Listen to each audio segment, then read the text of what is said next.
ആലപ്പുഴയിലെ ഹൈബ്രിഡ് കഞ്ചാവ് കേസിൽ മുൻകൂർ ജാമ്യാപേക്ഷ പിൻവലിച്ച് നടൻ ശ്രീനാഥ് ഭാസി. കേസിൽ എക്സൈസ് നിലവിൽ പ്രതി ചേർക്കാത്ത സാഹചര്യത്തിലാണ് നടപടി. ഹർജി ഈ മാസം 22-ന് പരിഗണിക്കാൻ ഹൈക്കോടതി നേരത്തെ മാറ്റിയിരുന്നു.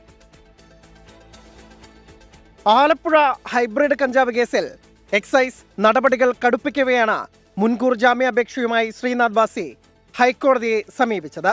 പ്രതി തസ്ലീമയിൽ നിന്ന് താൻ കഞ്ചാവ് വാങ്ങിയിട്ടില്ല, അറസ്റ്റ് ചെയ്താൽ സിനിമയുടെ ഷൂട്ടിംഗ് മുടങ്ങും, ഏത് ജാമ്യവ്യവസ്ഥയും അംഗീകരിക്കാൻ തയ്യാറാണെന്നും മുൻകൂർ ജാമ്യം അനുവദിക്കണമെന്നും ശ്രീനാഥ് ഭാസി ഹർജിയിൽ ആവശ്യപ്പെട്ടിരുന്നു.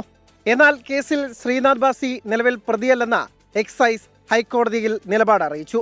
അറസ്റ്റ് ചെയ്യാൻ ഉദ്ദേശിക്കുന്നില്ല എന്നും ഏജൻസി വ്യക്തമാക്കി.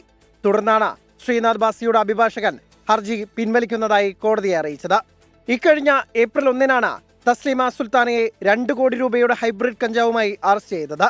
എക്സൈസും ലഹരിവിരുദ്ധ പ്രത്യേക സ്ക്വാഡും ചേർന്നായിരുന്നു അറസ്റ്റ് ചെയ്തത്.